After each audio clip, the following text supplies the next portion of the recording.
Mapagpalang araw po sa ating lahat. Ako po si Ayla Miranda Plan and welcome po sa ating Day 53 of our 100 Days Daily Prayer and Devotion. Ang COVID-19 pandemic po ay greatly na naka-affect hindi lang po sa atin, but maging sa buong mundo. But in our case, naramdaman po namin ang trahedya o epekto ng pandemic sa aming pamilya pagkatapos na po ng pandemic o ng pandemya.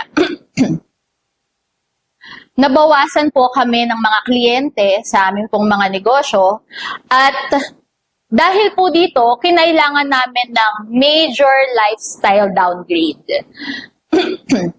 We needed to leave our home for 11 years at lumipat po ng bahay at makitira.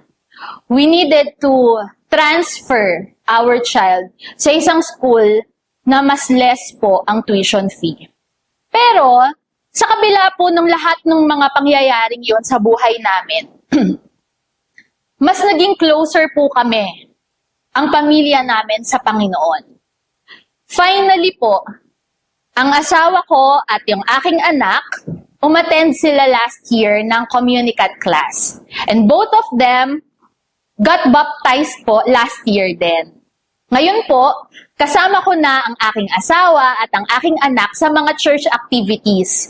Madalas nga po, ang isang church retreat o ang isang camp ay nagiging family outing ng pamilya namin dahil lahat kami ay kasama sa activity po na yon. Overcoming Discouragement. Yan po ang title ng ating devotion sa araw na ito. Join me and buksan niyo po ang inyong mga Biblia sa 2 Corinthians 4:1. Ito po ang sinasabi sa English YouVersion. Therefore, since through God's mercy, we have this ministry, we do not lose heart. Sa Tagalog naman po, YouVersion pa rin. Kaya hindi naghihina ang aming loob yamang tinanggap namin ang ministeryong ito sa pamamagitan ng habag ng Diyos. Ano nga po ba ang dapat nating gawin sa tuwing tayo po ay nagkakaroon ng discouragement o kapag po tayo ay pinanghihinaan ng loob?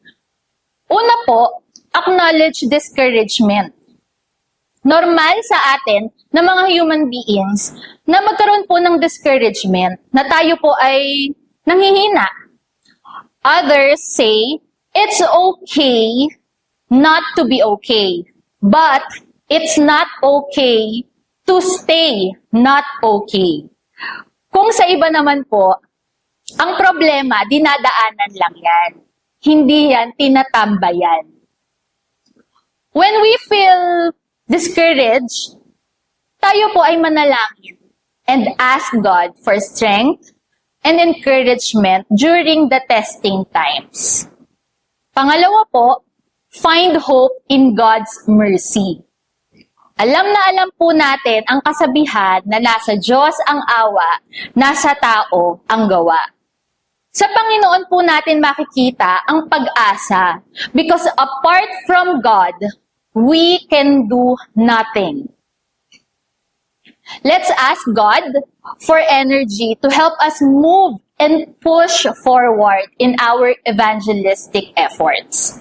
And lastly, pangatlo po, support one another.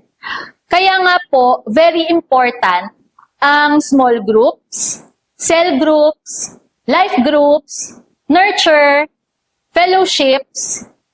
This way, we encourage and get strength from one another. This gives us the opportunity to pray for each other and our ministries. Ulitin ko po, una, acknowledge discouragement. Pangalawa, find hope in God's mercy. At pangatlo po, let us support one another. Samahan po ninyo ako sa ating panalangin.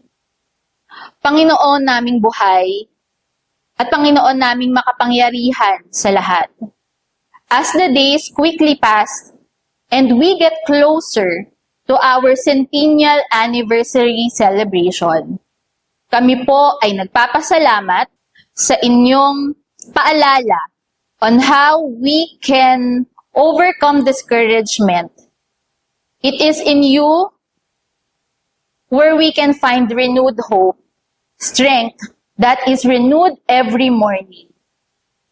Renew our spirits, Panginoon, and resolve our hurts, our pains, and our sufferings.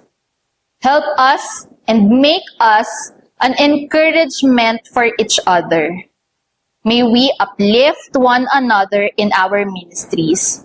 Gabayan mo po kami, Panginoon, as we keep pushing forward to fulfill your purpose and to glorify you. All of this we ask in the most powerful name of Jesus Christ. Amen. Thank you po for joining me today. We'll see you again tomorrow sa another daily devotion and prayer.